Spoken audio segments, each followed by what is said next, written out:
Годината привршува. Сега се сумираат резултатите од сработеното. Што во 2025 година сработи македонскиот парламент? Ги исполнија ли пратениците најважните обврски? Одржаа над 50 собраниски седници, изгласаа скоро 220 закони, од кои повеќето по скратена постапка. А треба да е обратно. Да, важно е да се носат реформски закони, но важно е и собранието да не се претвори во фабрика за штанцање закони без посеопфатна дебата. Низ годинава повеќето пратеници зборуваа многу, а малку слушаа што зборуваат политичките противници. Често отсуствуваше демократскиот дух и взаемната почит. Народните избраници беа вкопани во партиските ровови. Затоа собранието неретко не успеа да реши тензии и проблеми во македонското општество. Парламентот е најбитната институција во државата.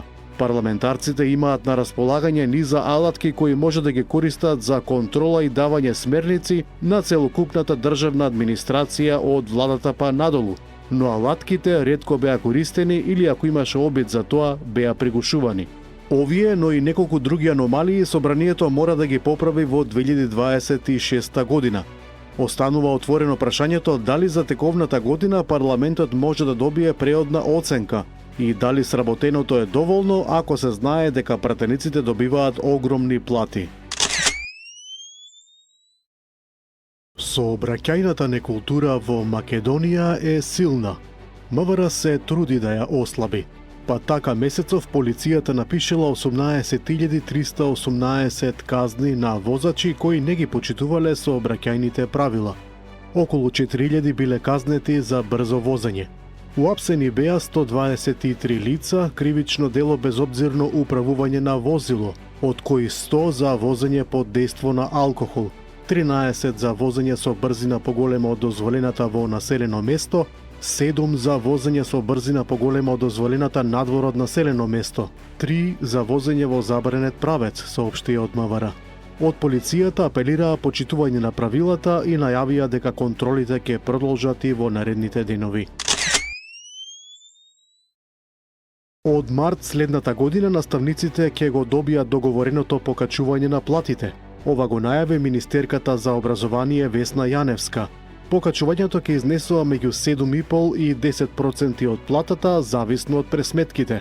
Да се надеваме дека ова ќе биде дополнителен импулс наставниците уште повеќе да го дигнат нивото на работа со учениците. Инаку Јаневска информираше дека годинава ќе има два вида на државна матура. Во стручната прашањата ќе бидат прилагодени на материјалот, а во државната како и досега ќе бидат исти.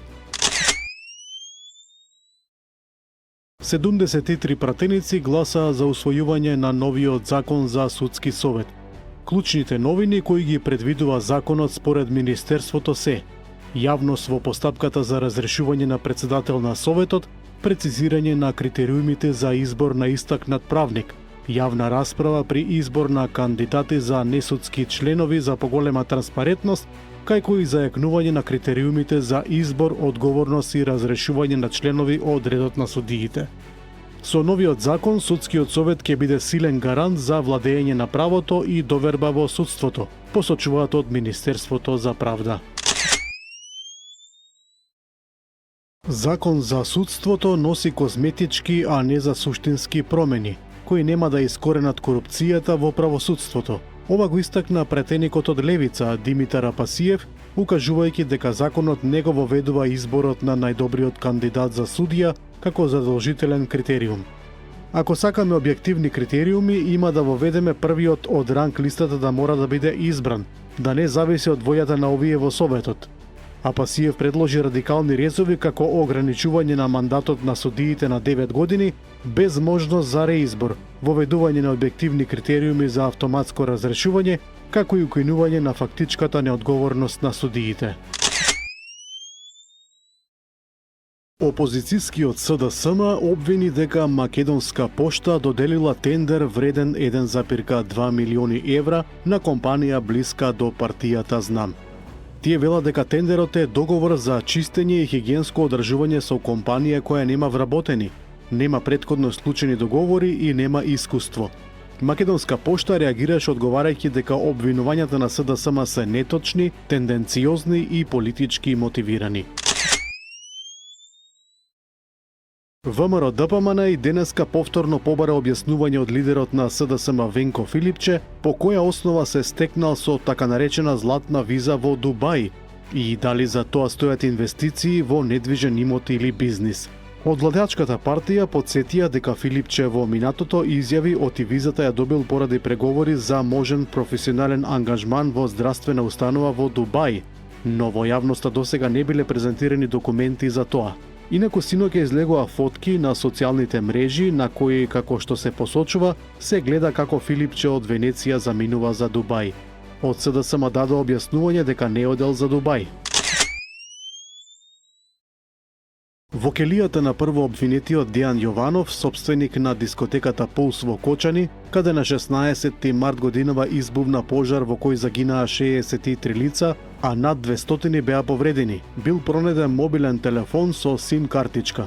На почетокот на денешното рочиште, судијата Дијана Груевска-Илиевска го опомена со зборовите: "Не знам кој ви ги носи, не знам, но сега ќе дадам опомена. Да не се повтори, следниот пат ќе забранам посети." На денешното рочиште, што започна со половина час за доцнување, поради доцнење на еден од адвокатите од одбраната, своји изјави даваат тројца од родителите на загинатите деца како застапници на оштетените. На крајот на третиот квартал, нето надворешниот долг изнесува 4,49 милиарди евра или 27,1% од проектираниот БДП, покажуваат податоците на Народна банка Македонија. Во третиот квартал од 2025 година надворешниот долг е намален за 106 милиони евра, а во однос на крајот на 2024 година нето надворешниот долг е намален за 45 милиони евра. Во текот на третиот квартал од 2025 година негативната нето меѓународна инвестициска позиција е намалена за 250 милиони евра. Првичните резултати од парламентарните избори во Косово покажуваат дека движењето самоопределување, предводено од Албин Курти, ќе има мнозинство за формирање влада. Неговата партија освоила 50,24% или 257.390 гласови. Втора е Демократската партија на Косово со 20%, а на трето место е Демократскиот сојуз на Косово со освоени 14,16% од гласовите. Притисокот од студентските блокади во Србија синоќа доби политичка разрешница, откако претседателот Александар Вучич ги прифати нивните барања за одржување на вонредни парламентарни избори. Тој изјави дека е прифатено главното барање на блокадерите без да соопшти точен датум на изборите. Вучич порача дека по изборите иницијаторите нема да бидат толку среќни кога ќе ги пребројат гласовите, најавувајќи победа во секое место во Србија. Доналд Трамп изјави дека постигнал голем напредок во разговорите со украинскиот претседател Володимир Зеленски во обидот за постигнување мировен договор. И Зеленски потврди дека откако ги дискутирале сите аспекти на мировната рамка, 90% биле договорени. Трамп изјави дека Европа ќе превземе голем дел од безбедносните гаранции за Украина, а најави и дека е подготвен да се обрати пред украинскиот парламент ако тоа би помогнало да се зацементира договорот. Пред средбата со Зеленски, Трамп имал 75-минутен разговор со Владимир Путин, за кој изјави дека бил добар и многу продуктивен.